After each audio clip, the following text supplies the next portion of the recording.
و از دسته اینها برادرای عزیز به همه ما و شما معلوم است این یگان تهمتی نیست که نه مولای یا بگیم نه مولانا جلال الدین رومی، نه عبدالرحمن جامی، نه خواجه حافظ، نه عبدالقادر بیدیل، نه عمر خیام و جمله بگیم نفرهایی که تمام عمر خودشان به پاکی گذرانیدند، در تمام عمر خودشان آزاده بودند، در تمام حیات خودشان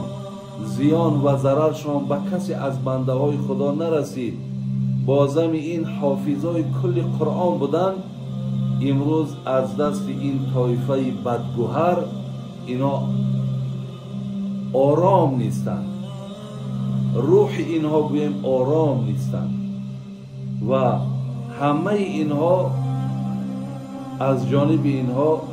تکفیر شدند، اینها کافرند، اینها گمراهند،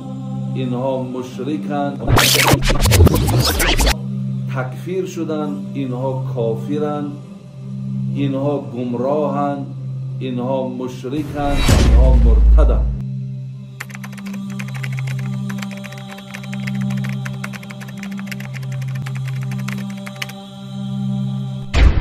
بیدیل یکی از شاعرهایی که صوفی غلط نبود، لیکن در منهج نمین صوفی های عادی، اما صوفی غلط نبود، مردم عادی تاجیک خیلی بعضی شاعرها خودش صوفی میگردم خیلی، و یک شاعری که درد امت رو، شکست امت رو نمیخواست، یعنی مسلمانی صادقی که گویا که یک مسلمانی عادی صادقی که از شکست خوردن این امت، پراکنده شدن این امت خیلی هم ناراحت بود. برای همین در شعرهایش فقط در باره امت رو از غرب به غرب پیروی نکنید، خودتون عزت یابید، خودتون سربلند شوید، چرا پراکنده شدید، به یک جا جمع شدن صحبت میکرد. فقط به زنده کردن غیرت مسلمان ها شعرهای زیادی دارد، اما از جانب عقیده، جانب های عقیده‌ای مشکلی البته دارد. از همین جهت ما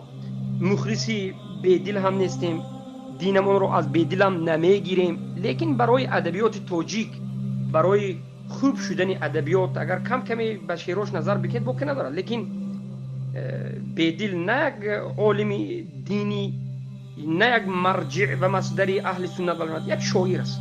شاعر رو ما هیچگاه عالم دین نمیگیم تا همون زمانی که علم دینیش رو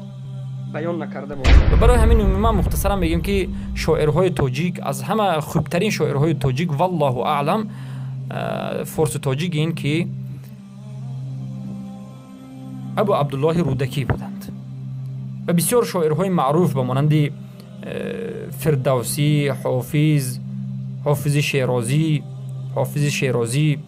و عمر خیام، سینا، ابو علی ابن سینا، اینها عادتا مذهبشون مذهب قرامطه اسماعیلی رافضه بود. بارک الله فیکم.